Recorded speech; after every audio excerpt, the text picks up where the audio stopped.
নমস্কার। হরে কৃষ্ণ। দুর্বাসা মুনি কেন মা লক্ষ্মীকে অভিশাপ দিয়েছিলেন? দুর্বাসা মুনির দেয়া পুষ্পহার ভুল করে অপমান করেছিলেন দেবরাজ ইন্দ্র। ক্রুদ্ধ হয়ে শাপ দিয়েছিলেন মুনি, শ্রীহীন হবে স্বর্গরাজ্য। তারপর অনেক অনেক দিন আগেকার কথা, তখন পৃথিবীটা আজকের মতো ছিল না। গাছে গাছে পাখি ছিল, সবুজ প্রান্তর ছিল, দিগন্ত বিস্তৃত নীল আকাশ ছিল, প্রাণ ভরা শ্বাস নেয়ার মতো বাতাস ছিল। দূষণের কালো ছায়ায় পৃথিবীটা তখনও আচ্ছন্ন হয়ে যায়নি। মানুষ তার মর্জি মতোই পৃথিবীতে বেঁচে থাকতে পারত। এমনই এক সময়ে মহামুনি দুর্বাসা নদীর ধারে প্রাতঃভ্রমণ করছিলেন। ভোরের নির্মল বাতাস আর সূর্যের নরম আলোয় দুর্বাসার মন খুবই প্রফুল্ল ছিল। নদীর তীর ধরে হাঁটতে হাঁটতে তিনি দেখতে পেলেন স্বর্গের অপ্সরা বিদ্যাধরী একটা পাথরের উপর বসে আছেন। ঋষি দুর্বাসা তার কাছে এগিয়ে গেলেন। মুনিকে দেখে অপ্সরা বিদ্যাধরী উচ্ছ্বাসিত। বিদ্যাধরী তার গলা থেকে অসাধারণ সুন্দর পুষ্পহারটি খুলে ঋষির গলায় পরিয়ে দিয়ে তাকে সম্ভাষণ জানালেন। দুর্বাসা বিদ্যাধরীর সম্ভাষণে আপ্লুত হয়ে তাকে সুখ সমৃদ্ধির বর প্রদান করলেন। বিদ্যাধরীও খুশি হয়ে স্বর্গে ফিরে গেলেন। তারপর ঋষি দুর্বাসা বিদ্যাধরীর দেয়া সুন্দর উপহারটি গলায় পরে তার আশ্রমের উদ্দেশ্যে হাঁটতে লাগলেন। হাঁটতে হাঁটতে তিনি দেখলেন দূরে এক প্রকাণ্ড সাদা হাতিতে চড়ে একজন আসছে। পায়ে পায়ে সেই হাতির কাছে যেতেই দুর্বাসা চমকে উঠলেন। এ তো ঐরাবতে চড়ে স্বয়ং দেবরাজ ইন্দ্র। দেবরাজকে দেখে দুর্বাসা নিজের ভাবাবেগ নিয়ন্ত্রণ করতে পারলেন না। দুর্বাসা মুনিকে সম্ভাষণ জানানোর জন্য দেবরাজ ঐরাবতের পিঠ থেকে মাটিতে নিচে নামলেন।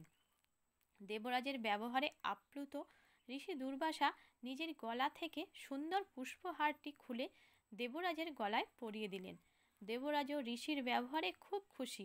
তিনি জানতেন ঋষি দুর্বাসা ভীষণ রাগী।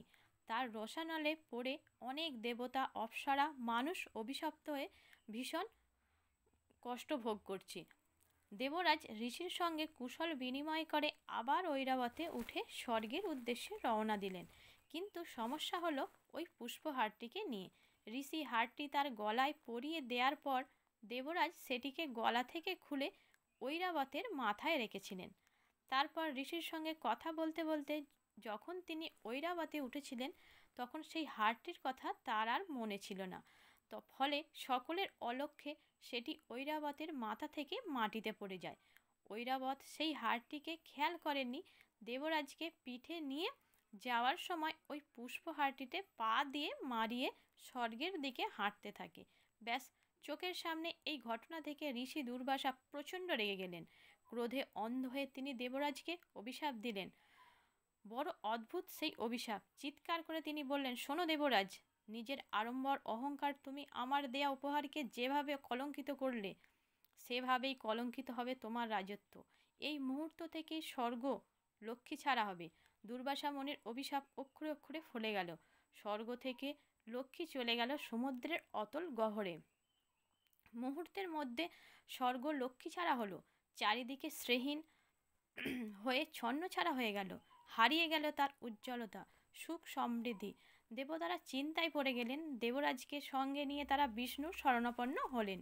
সব শুনে বিষ্ণু বললেন, যেভাবেই হোক সমুদ্রের অতল গহ্বর থেকে মহালক্ষ্মীকে তুলে আনতে হবে। কিন্তু সে কাজ খুবই কঠিন। শুধুমাত্র দেবতাদের পক্ষে মহালক্ষ্মীকে তুলে আনা তো সম্ভব নয়। স্বর্গ, মর্ত্য, পাতালের সকল জীবকে একজোট হয়ে কাজ করতে হবে। তবেই কিন্তু মহালক্ষ্মীকে ফিরিয়ে আনা সম্ভব। বিষ্ণুর পরামর্শ মেনেই দেবতারা বিশ্বের সমস্ত জীবের সঙ্গে যোগাযোগ করলেন। দেবতা, অসুর, নাগ, অন্যান্য সকল জীবেরা একজোট হয়ে সমুদ্র মন্থন শুরু করলো। ক্রমে ক্রমে সমুদ্রের অতল গহ্বর থেকে উঠে এলো মণি, মাণিক্য, রত্ন, অমৃত, সুধা। শেষে সমুদ্র থেকে উঠে এলেন সমুদ্র মহালক্ষ্মী, জগতের পালক। বিষ্ণু মহালক্ষ্মীকে তার অনন্ত শয্যায় ঠাঁই দিলেন। এভাবেই বিষ্ণু অনন্ত শয্যা অর্থাৎ এই অনন্ত বিশ্বকে মহালক্ষ্মীর সম্পদ সমৃদ্ধি নিয়ে পালন করে আসছেন। মানুষ এই মহালক্ষ্মীকেই বিভিন্ন রূপে পূজা করেন। মানুষের কল্পনায় কখনো তিনি ধনলক্ষ্মী, কখনো ভাগ্যলক্ষ্মী, আবার কখনো তিনি ঘরের মেয়ে গৃহলক্ষ্মী। বৈদিক যুগে তার নাম ছিল শ্রী। তখনও তিনি সৌন্দর্যের দেবী ছিলেন, তবে সেখানে তিনি চিন্ময়ী দেবী হিসাবেই পুজো পেতেন, মৃন্ময়ী ছিলেন না। পুরাণের যুগে এসে অন্যান্য দেবদেবীর মতো তিনিও মৃন্ময়ী পেলেন তার বাবা মায়ের আদর। সাধারণত মানুষ বিশ্বাস করে তার কৃপাতেই আমাদের কিন্তু সুখ সমৃদ্ধি বৃদ্ধি পায়। তাই লক্ষ্মী দেবীর সম্পর্কে রবীন্দ্রনাথ বলেছিলেন, লক্ষ্মী আমার বল দেখি মা, লুকাই ছিলি কোন সাগরে, সহসা আজ কাহার পুণ্যে উদয় হেলি মোদের ঘরে।